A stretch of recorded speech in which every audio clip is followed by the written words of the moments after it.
Bapak Prabowo ini dalam visi misinya di Astacita 2 menjanjikan bahwa untuk mencapai swasembada pangan dan penanggulangan kemiskinan di pedesaan itu akan menjalankan reforma agraria.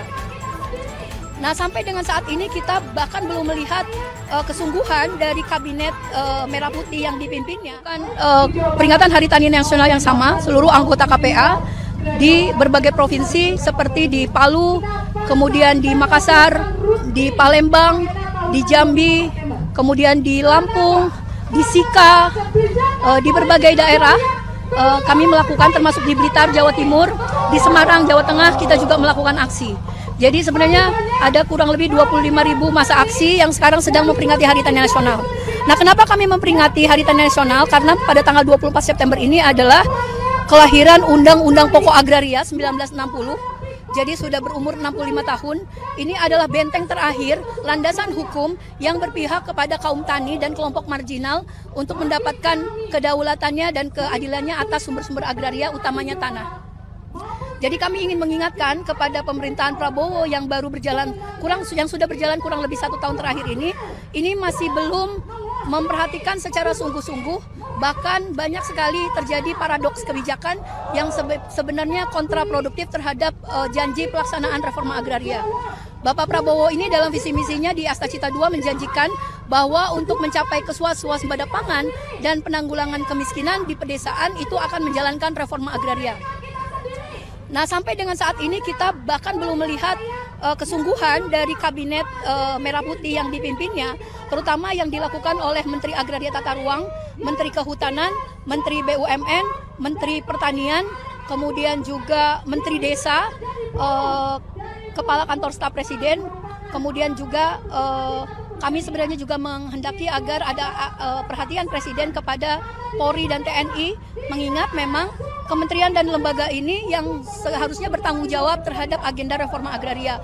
Bagaimana negara meredistribusikan tanah kepada rakyat sesuai mandat konstitusi pasal 33 ayat 3 dan Undang-Undang Pokok Agraria, kemudian juga menyelesaikan konflik-konflik agraria struktural di seluruh sektor, tidak hanya di agraria, di pertanahan, tapi juga kehutanan, tambang, kemudian konflik agraria akibat pembangunan infrastruktur, proyek strategis nasional, food estate, dan sebagainya.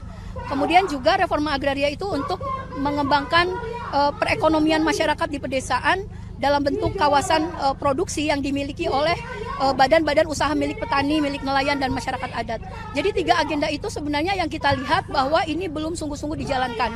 Yang terjadi justru adalah konflik-konflik agraria itu terus terjadi di 1 tahun pertama pemerintahan Prabowo.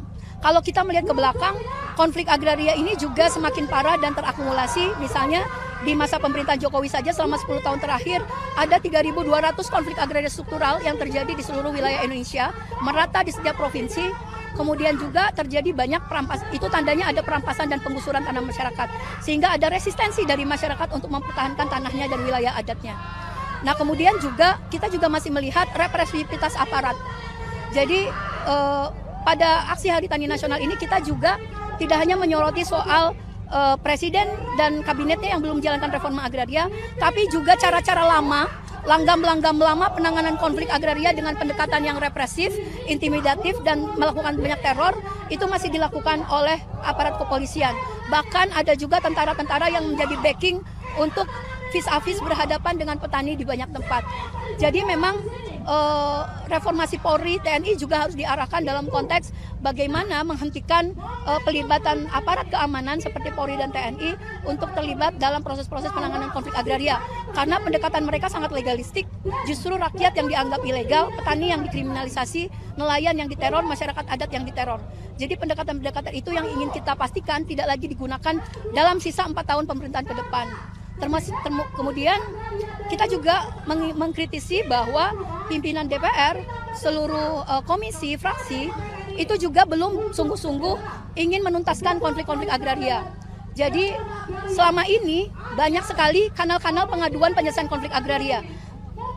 Kaum tani, masyarakat adat itu sudah mengadu ke banyak tempat dari tingkat kabupaten, provinsi, sampai tingkat pusat. Semuanya sudah diadukan. Kementerian Kehutanan, Kementerian Agraria, BUMN, dan seterusnya.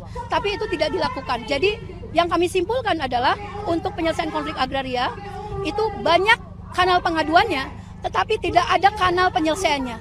Jadi konflik itu hanya dikumpulkan saja, diakumulasi, kemudian macam pemadam kebakaran ketika ada korban, ketika sudah ada jatuh korban dan menjadi highlight dari media massa, maka baru kementerian akan turun, kepolisian akan turun, seolah-olah akan menuntaskan. Tetapi banyak akar masalah itu tidak dituntaskan.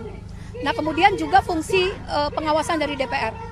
DPR ini sebenarnya harus kita kritik karena soal misalnya tadi apa yang saya sampaikan soal mereka merasa menjadi korban dari penjarahan-penjarahan rakyat pada aksi-aksi dari sejak tanggal 25 sampai 30. Padahal di kampung-kampung, di desa-desa, justru penjarahan yang paling nyata itu terjadi di wilayah-wilayah konflik agraria. Jadi sebagian banyak penerbitan perpanjangan pembaruan HGU konsesi perkebunan kepada para perusahaan badan-badan usaha skala besar. Kemudian juga hutan tanaman industri, izin tambang, kemudian juga pengadaan tanah untuk PSN, kawasan ekonomi khusus, food estate itu juga tetap dijalankan. Kemudian di sisi lain kita juga ingin memastikan bahwa DPR juga memastikan peran evaluasinya kepada kinerja kementerian ini. Jadi itu juga indikator kita untuk mengecek sebenarnya apakah DPR RI ini itu bekerja betul-betul. Karena memang kita juga mendorong agar DPR ini membentuk pansus reforma agraria.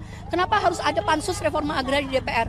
Karena konflik agraria dan reforma agraria ini tidak bisa diletakkan pada satu kementerian saja, lintas kementerian. Jadi lintas komisi juga di dalam DPR RI, sehingga pansus akan memungkinkan komisi-komisi yang di lintas komisi itu bisa bekerja sama untuk memanggil menteri-menteri terkait seperti agraria, pertanian, kehutanan, BUMN, bahkan kepolisian untuk memastikan agenda reforma agraria ini segera dijalankan.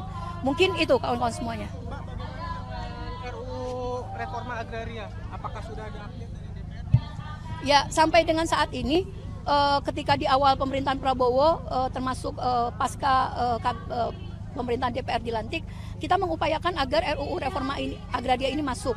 Tetapi akhirnya tidak masuk bahkan ke long list, ke daftar panjang dari prolegnas. Justru yang terjadi adalah ada di long list atau di daftar panjang legislasi itu adalah upaya untuk melakukan revisi terhadap Undang-Undang Pokok Agraria yang pada hari ini kita peringati sebagai undang-undang yang berpihak kepada petani. Justru itu akan direvisi dan ada di dalam daftar panjangnya prolegnas saat ini. Alasan DPR yaitu masih long list, masih bisa ditunda, tetapi bagi kami dengan masuknya upaya sekelompok orang, segelintir elit bisnis politik yang ingin mendorong upaya revisi Undang-Undang Pokok Agraria, ini menandakan bahwa orientasi ekonomi politik kita itu akan semakin diarahkan pada ekonomi politik yang sangat kapitalistik dan liberal. Jadi bagaimana tanah untuk sebesar-besarnya kalangan investor, elit bisnis dan elit politik. Sehingga dari sejak UU-PA lahir sejak 60 itu selalu dirongrong sejak Orde Baru dibekukan. Kemudian dilahirkan Undang-Undang Penanaman Modal Asing, Undang-Undang Pokok Kehutanan, Undang-Undang Pokok Minerba yang itu mengkapling-kapling tanah dan sumber daya alam kita. Nah, sekarang ada kelompok-kelompok yang sedang upaya mendorong. Meskipun masih ada di daftar panjang prolegnas, buat kami ini alarm, tanda bahaya. Itulah kenapa pada hari ini di peringatan Hari Tani Nasional kami membawa 65 kentongan untuk sebagai tanda alarm, tanda bahaya darurat agraria, karena salah satunya tidak hanya soal kekerasan dan gagalnya reforma agraria dijalankan oleh pemerintahan Prabowo sejauh ini, tapi juga ada upaya-upaya untuk mengobrak-abrik Undang-Undang Pokok Agraria yang menjadi benteng pertahanan kami bagi gerakan reforma agraria, utamanya nelayan, masyarakat marginal, buruh tani, penggarap yang memperjuangkan hak atas tanah. Jadi itu juga ingin kami sampaikan bahwa ini harus meskipun masih di dalam daftar panjang, kami tidak mau menyepelekan tanda bahaya ini, bahwa ini harus segera dikeluarkan dari daftar panjang dan kemudian secara sungguh-sungguh mendorong rancangan undang-undang reforma agraria bukan untuk menggantikan UU-PA tapi menjadi landasan hukum operasional bagaimana negara harus menjalankan reforma agraria secara nasional, bukan secara kasuistik, tapi secara nasional, secara sistemik, sehingga tanah-tanah yang dimonopoli oleh berbagai badan usaha, berbagai kelompok-kelompok elit bisnis politik, misalnya seperti 7,3 juta tanah terlantar, kemudian ada 60 keluarga konglomerasi yang memonopoli kurang lebih 26,8 juta hektar, kemudian 20.000 desa yang masih di dalam klaim-klaim kawasan hutan itu, itulah yang kita pastikan ada landasan hukumnya RUU Reforma Agraria. Mbak, ada rencana buat ketemu sama anggota pimpinan dewan? Ya, sebenarnya kami itu memang dihubungi dan berkomunikasi dengan DPR RI. Jadi kami menginginkan tentu yang menerima kami jika memang akan diterima adalah hanya pimpinan-pimpinan DPR. Kami nggak mau, bukan pimpinan DPR. Sudah ada ini Mbak info di dalam Janjinya begitu. Tetapi ada syarat lainnya bahwa pimpinan DPR juga harus memastikan kalau memang kami mau menyampaikan aspirasi di dalam, itu harus memanggil seluruh menteri lembaga yang bertanggung jawab terhadap agenda reforma agraria, redistribusi tanah dan penyelesaian konflik agraria. Jadi kalau menteri-menteri itu tidak hadir atau bukan pimpinan DPR yang menemui kami, maka kami tidak akan masuk.